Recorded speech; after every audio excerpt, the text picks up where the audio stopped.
Hello નમસ્કાર cooking channel અનસલિડ ફૂડ્સમાં તમારું સ્વાગત છે ફ્રેન્ડ્સ। આજે આપણે ખૂબ જ સરળતાથી અને એકદમ ઓછા સમયમાં એકદમ સોફ્ટ અને ટેસ્ટી ઉપમા બનાવી રહ્યા છીએ। ઉપમા બનાવવા માટે અહીં મેં 1 કપ એટલે કે 125 ગ્રામ જેટલો સોજી લીધો છે અને આ જ કપથી આપણે સોજીથી 3 ગણું પાણી માપીને લઈશું। તો એકદમ પરફેક્ટ ઉપમા બનાવવા માટે સોજી અને પાણીનું આ પરફેક્ટ મેજરમેન્ટ છે। જેટલો તમે સોજી લીધો હોય તેનાથી 3 ગણું તમારે પાણી લઈ લેવાનું। આ રેશિયો તમારે યાદ રાખવાનું। તો આ 1 કપ સોજીનું માપ છે।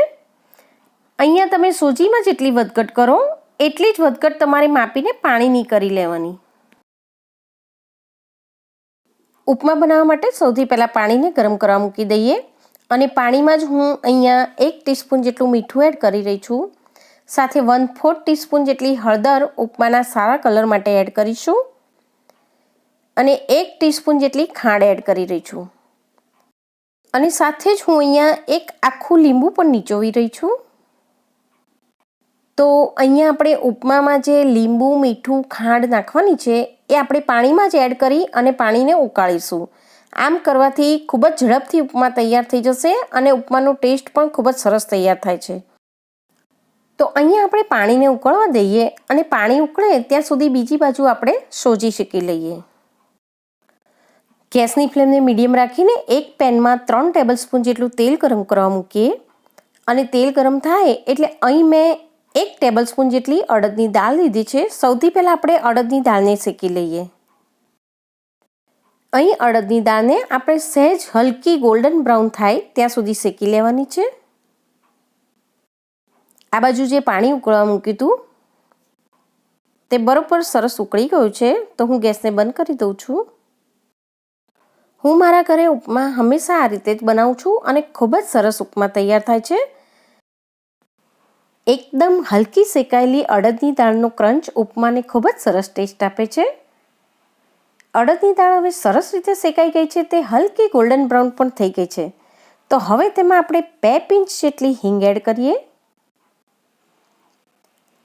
સાથે લીલો લીમડો પણ એડ કરીએ અને 2 ઝીણા સમારેલા લીલા મરચાં એડ કરી ફરી 1 મિનિટ માટે તેને સ્ટર કરી લઈએ।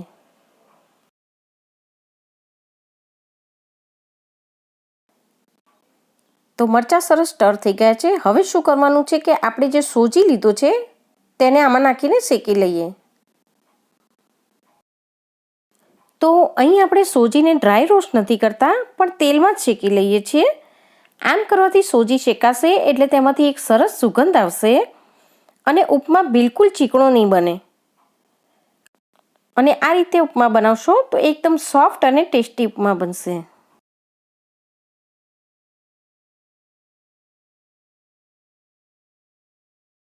અહીં મેં સોજીને તેલમાં શેક્યો છે, તમે ઘી કે બટરમાં પણ સોજીને શેકી શકો છો, તેનો ટેસ્ટ પણ ખૂબ જ સરસ લાગે છે।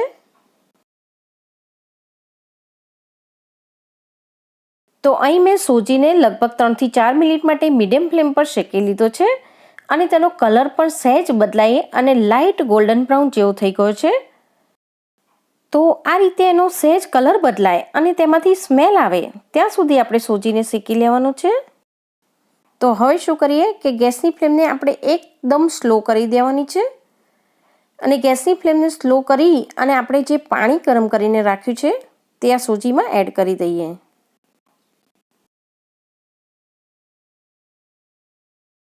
ગરમ કરી રાખેલું બધું જ પાણી ધીમે ધીમે આમાં એડ કરી દેવાનું છે અને પાણી એડ કર્યા પછી ગેસની ફ્લેમને ફરી એકવાર મીડિયમ કરી દઈએ અને આ બધું જ સરસ રીતે મિક્સ કરી લઈએ।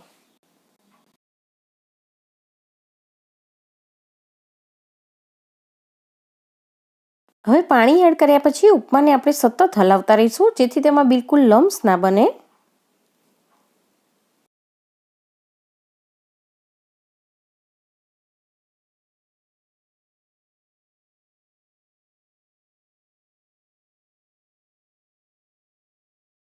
તો પરફેક્ટ ઉપમા બનાવવા માટે અહીં તમારે એટલી જ બાબતોનું ધ્યાન રાખવાનું છે કે સોજીને બરોબર શેકી લેવાનો છે। જો સોજી તમારો સરખો શેકાયો નહીં હોય તો ઉપમા ચીકણો બનશે અને પાણી તમારે જેટલું સોજી લીધો હોય એનાથી 3 ગણું લઈ લેવાનું।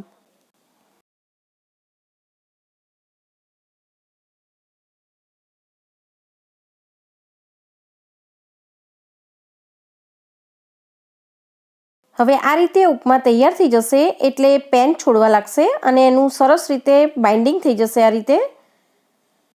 તો હવે ઉપમા સરસ રીતે બંધાઈ ગયો છે, તે પેનમાં પણ સ્ટીક થતો નથી.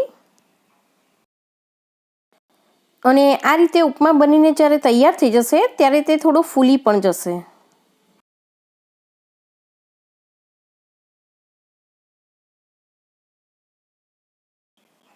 તો હવે આપણો ઉપમા તૈયાર છે.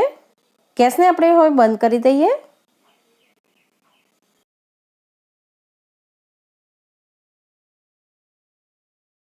અને ઉપમાને એક બાઉલમાં લઈ લઈએ. તો ફ્રેન્ડ્સ, તમે પણ આ રીતે ઉપમા બનાવીને જરૂરથી એકવાર ટ્રાય કરજો. ટેસ્ટમાં તે ખૂબ જ સરસ લાગે છે.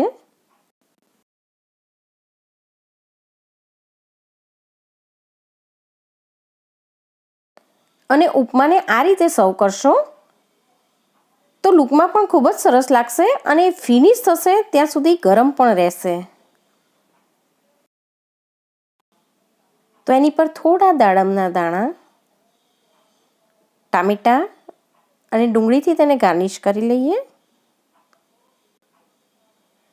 થોડી ફ્રેશ કોથમીર પણ એડ કરીએ, જેનાથી ઉપમાનો ટેસ્ટ ખૂબ જ સરસ લાગશે. આ ગરમા ગરમ ઉપમાને તમે સવારના બ્રેકફાસ્ટ સાથે કે પછી સાંજે હલકી ભૂખ લાગી હોય ત્યારે બનાવીને એન્જોય કરી શકો છો. જરૂરથી ટ્રાય કરજો. અને જો રેસીપી પસંદ આવી હોય તો બીજી આવી અનેક રેસિપીઝ જોવા માટે ચેનલ અનસોલિડ ફૂડને સબસ્ક્રાઈબ કરવાનું ના ભૂલશો. ફરી ચોક્કસ મળી રહ્યા છે એક નવી રેસીપી સાથે. Thank you.